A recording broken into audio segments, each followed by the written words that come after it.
Welcome back, everybody. Butch, this question is for you. Where do you lay the blame for your Starliner test flight? Clearly, Starliner was not ready to fly when it did. Whom do you hold responsible for everything that happened? Thanks.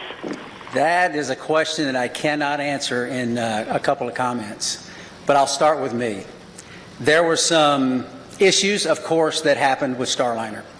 There were some issues, of course, that happened that prevented us from returning on Starliner. And I'll start with me. There were questions that I, as the commander of the spacecraft, that I should have asked, and I did not. At the time, I didn't know I needed to. And maybe you could call that hindsight, but I'll start and point the finger and I'll blame me. I could ask some questions, and the answers to those questions could have turned the tide. So blame, that's a term, I don't like that term, but certainly there's responsibility throughout all the programs, and certainly you can start with me. Responsibility with Boeing? Yes. Responsibility with NASA? Yes. All the way up and down the chain. We all are responsible. We all own this. And we are, in this business, trust. You cannot do this business without trust. You have to have ultimate trust.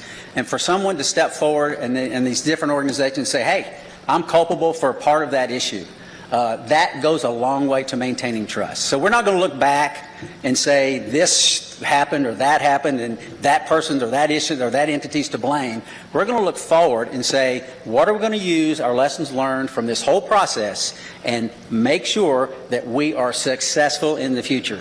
This is a tough business. The analogy about it, it's always a curvy road. It's never straight in this business. And minimizing those curves and being systems and processes in effect to prevent some of these curves is what we have to do as we leave low Earth orbit and go beyond to the moon and beyond that. So we're going to look forward, and that's the focus.